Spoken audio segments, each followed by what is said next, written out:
I've always said Cleveland wasn't the kind of city you'd fall in love with at first sight. It's not New York, with its lights and skyscrapers, not Los Angeles, with its sunshine and palm trees. It's not even Chicago, though some people like to compare the two. Cleveland is smaller, grittier, a little rough around the edges.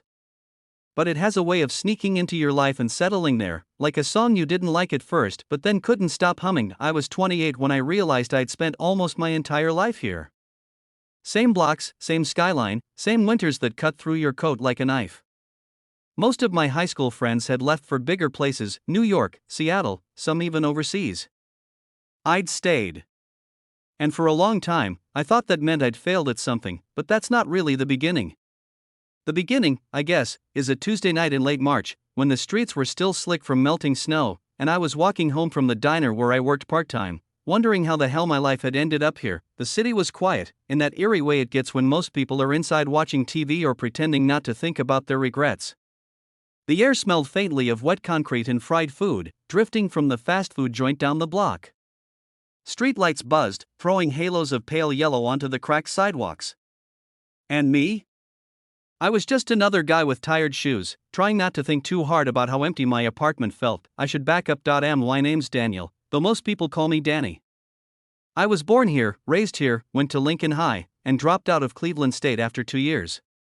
Not because I wasn't smart enough, at least that's what my mom kept telling me, but because I couldn't figure out what I wanted to do with my life. I tried business courses, switched to psychology, then dabbled in English literature. None of it stuck. When my dad got sick, I used it as an excuse to leave school.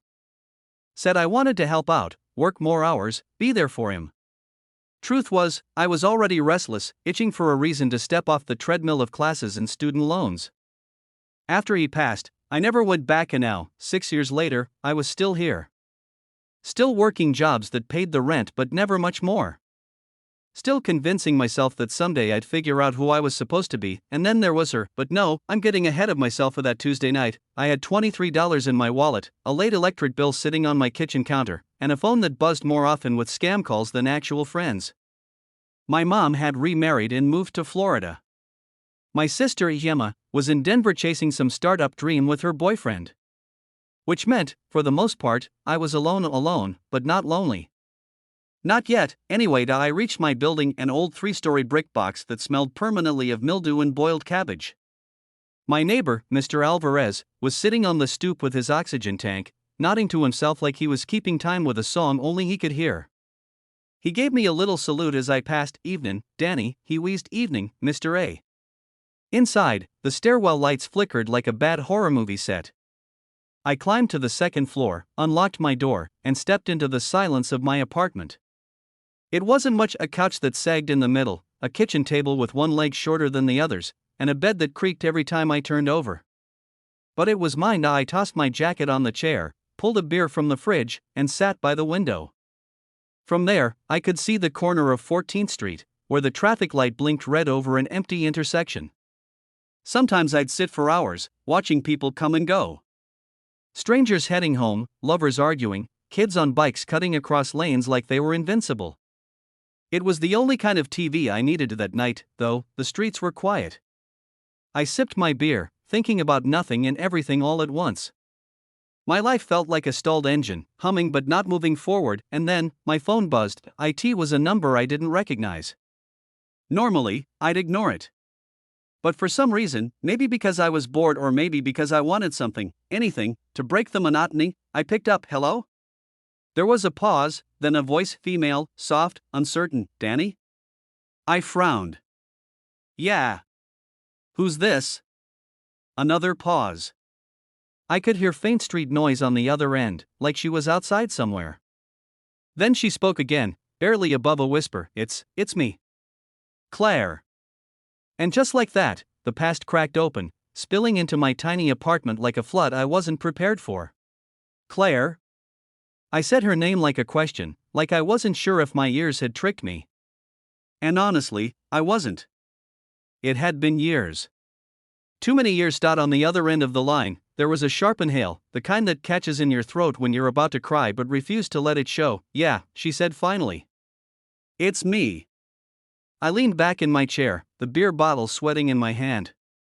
My mind went spinning back to high school hallways, to late night drives, to a girl with hair the color of chestnuts and a laugh that made even the darkest days feel lighter, Claire Matthews. She wasn't just anyone. She was the one. At least, she had been once. Wow, I managed, my mouth suddenly dry. It's been a long time. Yeah, she echoed, her voice distant, muffled almost, like she wasn't sure if calling me had been the right move. Too long. Silence stretched between us, heavy and awkward. I stared at the chipped paint on my windowsill, memories flooding in faster than I could catch them. The smell of her perfume on my jacket. The way she used to sit cross-legged on my bed, doodling in her notebook while I strummed my beat-up guitar. The last night I saw her, standing under the buzzing street lamp outside her parents' house, telling me she had to leave, that she couldn't stay here, not in Cleveland, not with me, and me, too stubborn, too young, too lost to stop her. What made you call? I asked finally, my voice lower than I intended. Another pause. Then, I'm back in town. Those 4 words hit harder than I expected. Back in town. After all these years. I glanced out the window at the empty street, half expecting her to appear under the glow of the traffic light, like some ghost conjured out of memory. When? I asked. A week ago, she said. I've been staying with my aunt, over on West 32nd. I knew the neighborhood. Old houses with sagging porches, corner stores that closed early, kids playing basketball in cracked driveways. Not the kind of place you came back to unless you had nowhere else to go. You could have called sooner, I said before I could stop myself. Her breath caught again. I know. I wasn't sure you'd want to hear from me. I let that sink in. Truth was, I didn't know what I wanted.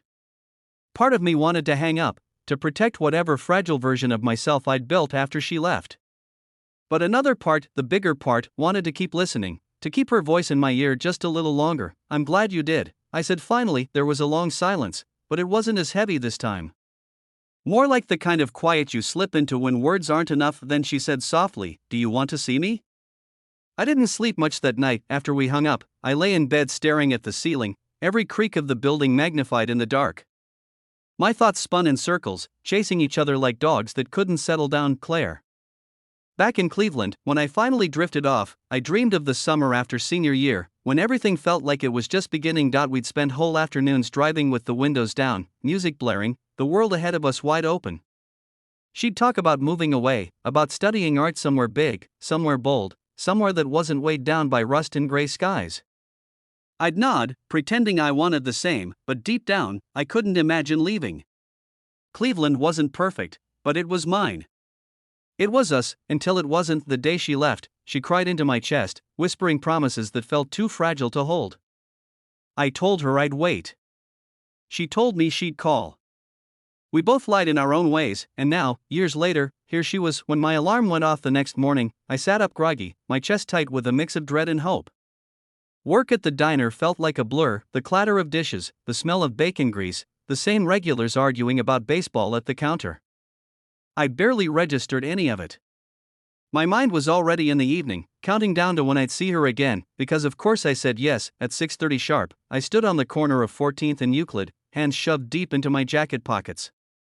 The city hummed around me, buses wheezing to a stop, teenagers laughing too loud, the distant wail of a siren cutting through the dusk, and then, through the crowd, I saw her. Claire. She was older now, of course.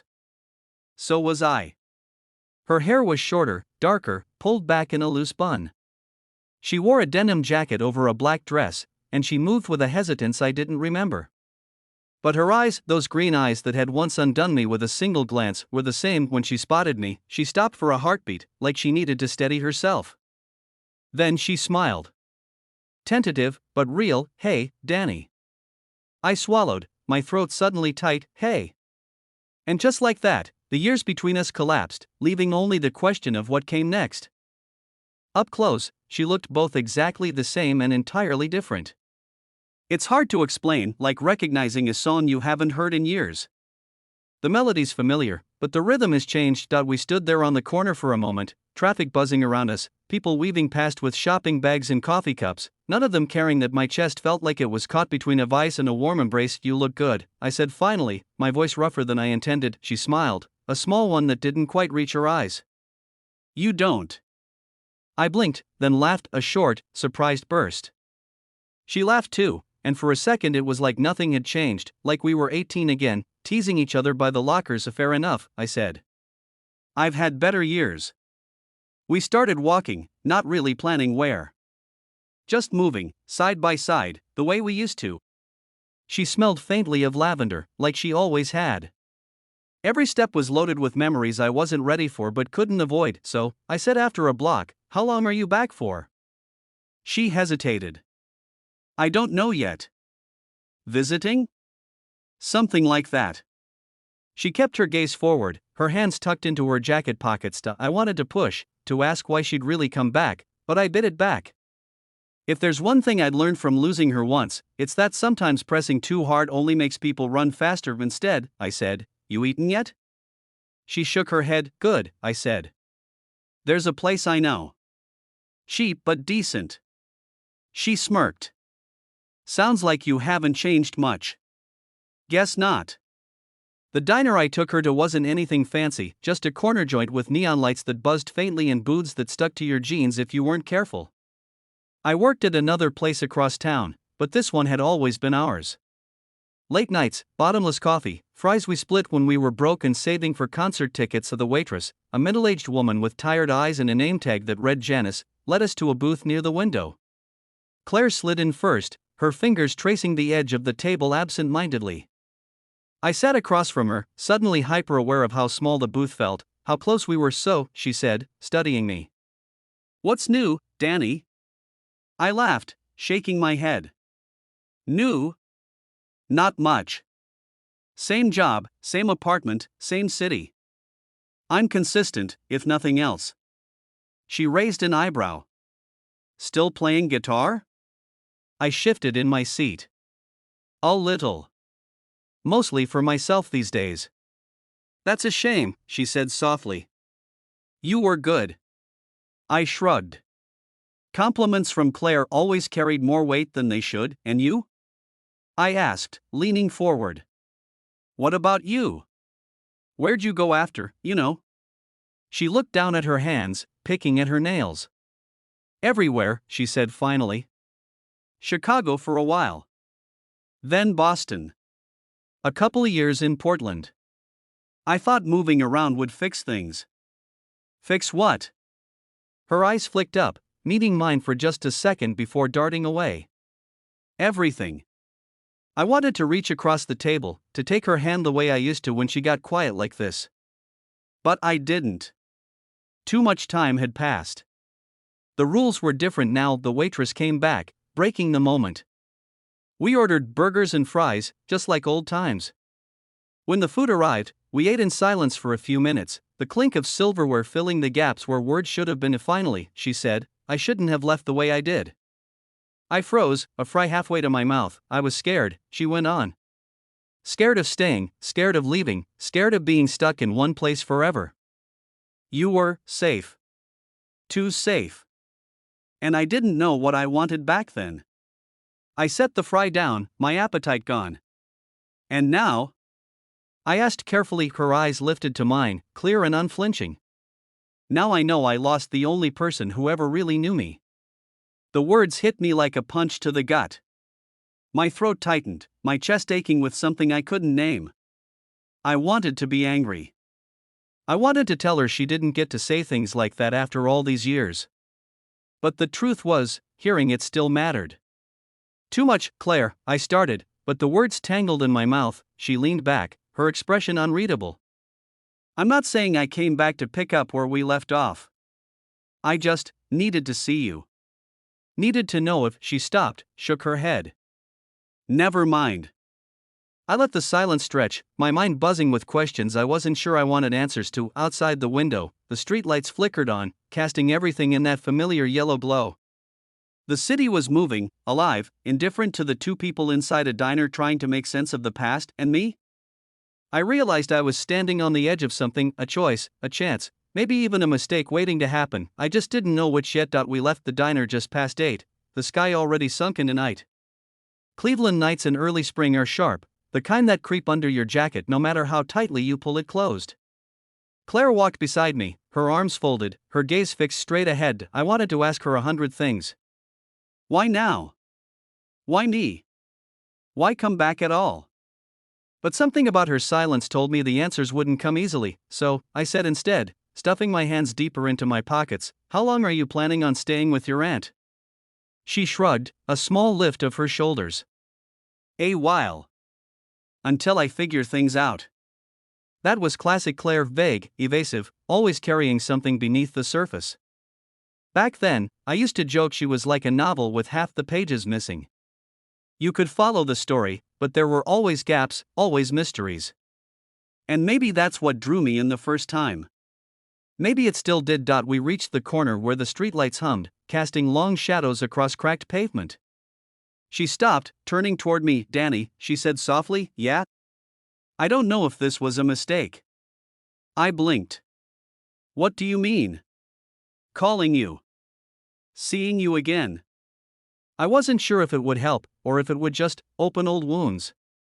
Her voice trembled slightly, and for the first time that night, I saw it, the exhaustion in her eyes, the way she held herself like someone bracing against an invisible wind. I swallowed. "It doesn't feel like a mistake to me." Something flickered across her face, relief, maybe, or maybe fear. She nodded once, then looked away. "Can I walk you home?" I asked. She hesitated, then gave a small smile. "Sure." Her aunt's house was a couple of miles away, on West 32nd. The walk took us through quiet neighborhoods lined with old duplexes and corner bars that never seemed to close. Every few blocks, a dog barked from behind a fence. Somewhere in the distance, a train horn moaned. Claire talked in fragments, little stories about the cities she'd lived in, the jobs she'd taken, the art she'd tried to make. She never went into detail, just brushed over the highlights like she was reading from a postcard. "And Portland?" I asked at one point. She smiled faintly. "Rainy. Beautiful. Lonely." "Lonely?" Her eyes flicked to me. "You'd think moving would change things. New city, new people, new everything. But I always carried the same weight with me.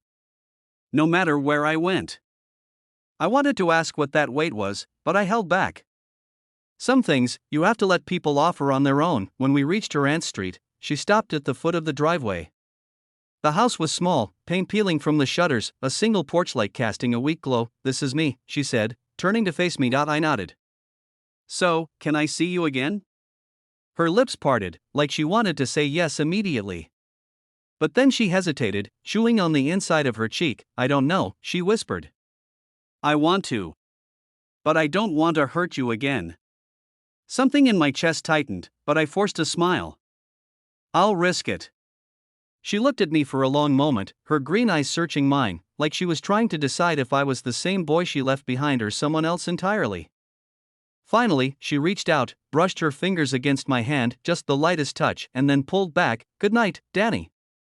And before I could say anything else, she was gone, the door closing softly behind her. I walked home with my thoughts buzzing louder than the traffic on the freeway. She was back. She was here. And she was hiding something. The old part of me, the one that used to follow her anywhere, no questions asked, wanted to dive back in, to pick up right where we left off. But the older, more tired part of me knew better. Life wasn't a movie. People didn't leave and come back without a reason, and I had a feeling hers wasn't the kind she was ready to share. When I got back to my apartment, I sat by the window again, watching the intersection. The same traffic light blinked red over an empty street. But tonight, everything felt different, because for the first time in years, the city didn't feel so quiet. The next few days, I couldn't stop replaying our conversation. Her voice lingered in my head, the way she'd said she didn't want to hurt me again.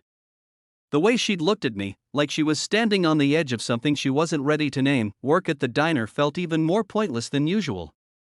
The clang of plates, the hiss of the griddle, the chatter of regulars, it all blurred together while I drifted through shifts like a ghost. Janice, my manager, noticed. "You okay, Danny?" she asked one afternoon, arms crossed, her pen tapping against the order pad. "Yeah," I said automatically. "Just tired."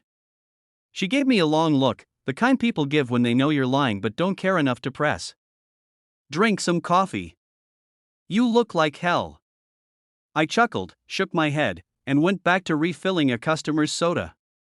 But inside, I was somewhere else entirely. It was Thursday night when Claire called again. I'd just gotten home, kicked off my shoes, and was halfway through microwaving leftover Chinese when the phone buzzed. Her name flashed on the screen. My chest tightened. "Hey," I answered. "Hi," she said softly. "Are you busy?" No, I glanced at the microwave, the carton spinning in lazy circles. "Not at all. Can we meet?" "Of course." "Where?" She hesitated. "Do you still go to Edgewater?" I smiled. Edgewater Beach had been our spot back in high school, where we'd skipped class, shared secrets, made promises we thought would last forever. "Yeah," I said. "I'll be there in 20. The lakefront was quiet when I arrived, the sky painted in deep blues and faint oranges from the last of the sunset. Waves lapped gently against the shore, carrying that familiar scent of fresh water and damp sand. The city skyline glowed in the distance, a jagged line of light against the dark. Claire was already there, sitting on a bench near the water. Her denim jacket was pulled tight around her, her hair loose this time, catching in the breeze. She looked small, fragile almost, in a way that unsettled me. "Hey," I said, walking up. She glanced up, offered a tired smile. "Hey." I sat beside her, close enough to feel the warmth of her shoulder but not touching. For a while, we just listened to the waves. Finally, she spoke. "I didn't leave just because I was restless, Danny." I turned to her, my heart thudding. There were other reasons. "Things I never told you." She stared out at the water, her jaw tight. "I thought if I left, I could get away from them. Start over. But it turns out you can't outrun yourself." I swallowed, waiting. She shook her head. "I shouldn't even be telling you this." "Then why are you?" I asked gently. Her eyes flicked to mine, green and sharp even in the fading light. "Because you're the only person I ever trusted enough to tell." I leaned forward, elbows on my knees, my stomach in knots. "Claire, whatever it is, you can tell me." She let out a shaky breath, then looked back at the lake. "When I left Cleveland, I was pregnant." The words hit me like a blow. For a second, I couldn't breathe. Pregnant. My mind spun, trying to process. Was it mine? Was it someone else's? Why hadn't she said anything before? I opened my mouth, but no words came out. Claire kept her gaze on the water, her voice barely above a whisper. "I didn't know what to do. I was scared. And I couldn't stay here, not with everything, not with you. So I ran." My throat felt dry, my hands cold. "What happened?" I finally managed. She closed her eyes. "I lost it. A few months later." Silence. The waves filled it, steady and relentless. I sat there, staring at her, feeling like the ground had shifted under me. Part of me wanted to reach out, hold her, tell her she didn't have to carry this alone. Another part of me felt the sting of betrayal, the weight of all those years wondering why she left, only to find out there was a truth she never gave me. She turned then, her eyes shining with tears she refused to let fall. "I'm sorry, Danny. I thought I was protecting you. But maybe I was just protecting myself." I couldn't speak. My chest was too tight, my mind too full. So I just nodded, slowly, and turned my gaze back to the lake, the city lights shimmering across the water, fractured and broken, like a I didn't sleep that night. I lay awake staring at the ceiling, the words replaying again and again. When I left Cleveland, I was pregnant. Every time I thought about it, my chest tightened, like someone had poured concrete inside me. I kept asking myself questions I didn't have the courage to answer. Was it mine? If it was, why hadn't she trusted me? If it wasn't, why hadn't she told me anyway? Mostly, I thought about what it must have been like for her carrying that weight alone, in a city far from home, without me. And even though part of me was angry, part of me still ached for the girl I'd once known, the one who laughed too loud in hallways and doodled in her notebooks during math class. By the time the sun rose, my thoughts hadn't untangled. They only knotted tighter. The diner felt unbearable that morning.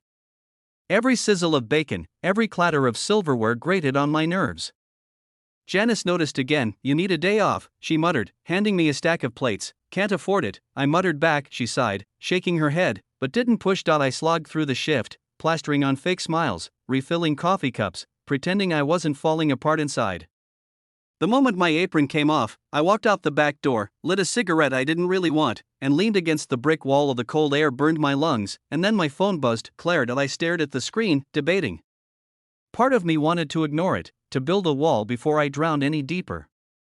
But my thumb moved on its own, answering. Hey, I said, my voice rough. Danny, she whispered. Can we talk? We met at her aunt's porch this time. The old house sagged under years of neglect, but the porch light was on, glowing weakly against the dusk. Claire stood outside, hugging herself like she was bracing against more than just the cold. When she saw me, her face softened, but her shoulders stayed tense. I shouldn't have told you like that, she said immediately. I couldn't keep it in anymore. I shoved my hands in my pockets, searching for words. Why didn't you ever tell me back then? Her eyes glistened. Because I knew you, Danny. You would have dropped everything. You would have given up your life, your dreams. What dreams? I cut in, harsher than I meant. I never had some big plan. I just wanted you. The words hung between us, raw and jagged. Claire looked down, biting her lip. And I wasn't ready to be wanted like that. Not then. Not the way you deserved. My chest ached. So instead, you left me with nothing. No explanation, no goodbye. Do you know what that did to me? She flinched. I know. And I hate myself for it. But Danny, I was 19. Scared out of my mind. I thought leaving would make it easier for both of us. Did it?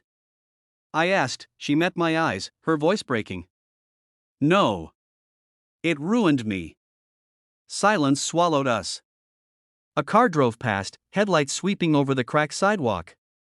Somewhere down the block, a dog barked. Finally, I exhaled, the anger leaking out of me as fast as it had flared.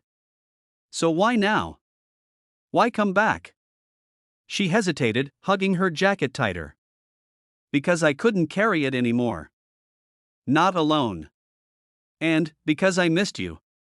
Her voice cracked on the last word, and damn it, my resolve cracked with it. Without thinking, I stepped forward and pulled her into my arms. She stiffened for a second, then melted against me, her face buried in my chest. I felt the tremors of her breath, the way she shook as though she'd been holding it all in for too long. I held her tighter than I'd meant to, tighter than maybe I should have.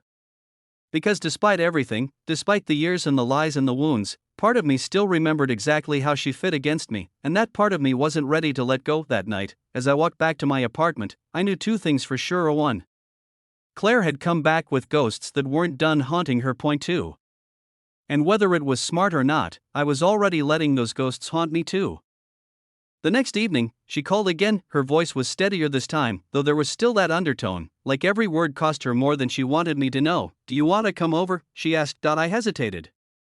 The memory of holding her the night before still lingered, warm and dangerous. But I said yes. Her aunt's house smelled faintly of old wood and lavender cleaning spray. The furniture was worn, the wallpaper peeling in places, but there was a coziness to it. Claire led me into the small living room, where a lamp cast soft light over a sagging couch. Tea, she offered. Sure, I said, sitting down. While she moved in the kitchen, I looked around. Photos lined the mantel, her aunt with family members I didn't recognize, faded Christmas shots, graduation pictures. No Claire in any of them. It struck me how rootless she must have felt all those years, never staying anywhere long enough to leave behind something as simple as a framed photo. She came back with 2 mugs, handing me one before curling up on the opposite end of the couch. She sat cross-legged, cradling the tea like it was the only thing keeping her hands steady. So, I said, blowing on the steam. Tell me about those years. All the places you went. What was it really like? She let out a soft laugh, bitter around the edges. Messy. Lonely. A blur of crappy apartments and jobs that never lasted. I thought running would give me freedom, but really it just gave me more ways to get lost. Did you make friends? Some. Never the right kind. People who liked the version of me I was pretending to be, not the one underneath. And relationships? I asked before I could stop myself. She went quiet, her eyes fixed on the tea. A few. None that mattered. Not really. She glanced up at me, her gaze sharp. Don't ask me to explain them, Danny. I don't want to compare what I had with you to what came after. It wouldn't be fair. Her words hit me harder than I expected. I nodded slowly. All right. I won't. We sat in silence for a while, sipping tea, the ticking of an old clock filling the room. Then she said quietly, "There's something else." I set my mug down, bracing. She twisted the hem of her sleeve, her voice barely above a whisper. When I was in Portland, I got into some trouble. Not just me, but someone I was with. He owed people money. The wrong kind of people. A cold weight dropped into my stomach. What kind of people? I asked carefully. Her eyes flicked to mine, and in them I saw the same fear I remembered from high school, the way she used to look at me when she was on the verge of breaking but refused to admit it. The kind who don't let go, she said. Silence stretched, heavy and suffocating. You think they'll come here? I asked finally. She swallowed hard, nodding once. I don't know. But if they do, I couldn't let you find out from anyone else. I leaned back, running a hand through my hair. My apartment, my diner job, my quiet routine, all of it suddenly felt paper-thin, fragile. Like the past wasn't the only thing Claire had brought back with her. She set her mug down and leaned forward, her eyes pleading. I don't want you caught up in this. That's why I hesitated about calling you. About seeing you. Because wherever I go, trouble seems to follow. I met her gaze, my chest tight.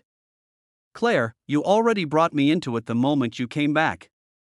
Her breath caught, and for a moment, neither of us moved. The clock ticked, steady and relentless, as if daring us to decide what came next. That night, walking home under the hum of streetlights, I realized something that made my stomach twist. Claire hadn't just come back to see me. She'd come back because she was running again, and this time, I wasn't sure I could keep up. The first time I noticed it, I thought I was imagining things. It was a Tuesday night, the kind where the diner closed early because business was slow and Janice wanted to get home to her grandkids. I stepped out the back door into the alley, pulling my coat tighter against the cold. That's when I saw the car. A dark sedan, idling at the far end of the alley. Headlights off. No reason to be there. I froze for a second, then shook it off. Cleveland was full of cars parked in weird places. Maybe someone waiting for a friend. Maybe nothing at all. But when I started walking toward the bus stop, I couldn't shake the feeling of eyes on me. The second time was worse. I was leaving Claire's aunt's house after another late conversation, one where she talked more about music than pain, and for a while, it almost felt like we were kids again. But as I walked down the block, I noticed a figure leaning against a streetlight across the road, but pulled up, cigarette glowing in the dark. I glanced once, then again. He didn't move. Didn't look at me directly, but he didn't need to. My gut told me exactly what I didn't want to admit. He was watching, and maybe not me. Maybe heard. By the weekend, the unease had crawled so far under my skin I couldn't ignore it anymore. I brought it up when we were sitting in her aunt's living room, the TV on low in the background. Claire, I said, are you sure nobody followed you here? Her body went rigid. She turned slowly, eyes narrowing. Why do you ask that? I told her about the sedan, the guy on the corner. She listened, chewing her bottom lip raw. Finally, she whispered, I was afraid of this. My stomach sank. So it's real. She nodded once, her hands trembling. If it's them, they won't just stop. They'll want what he owed. And if they can't find him, they'll look for you. I finished. Her silence was answer enough. I leaned forward, running a hand down my face. Claire, you can't deal with this alone. You need to tell someone. The police. Maybe. No, the word was sharp, immediate. Why not? Because people like this, they don't play by rules. Cops won't stop them. And if they know I went to the police, it'll only make things worse. Her voice cracked, and I saw the panic flicker through her eyes, the same panic she'd hidden when she first came back. I reached across the couch, covering her trembling hands with mine. Then we'll figure something out. Together. She stared at me, her expression torn between relief and guilt. Danny, you don't owe me this. Not after everything I did to you. Maybe not, I said quietly. But I can't just walk away. The truth was, part of me wanted to walk away. Wanted to run back to my safe, simple life and pretend none of this was happening. But another part, the bigger part, couldn't stand the thought of her facing it all alone, even if it meant I was stepping into a storm I didn't understand. That night, as I lay in bed staring at the ceiling again, I thought about the way her voice had broken when she admitted she was scared, and I realized something I hadn't been ready to admit until then: Claire's ghosts weren't just hers anymore, they were mine too.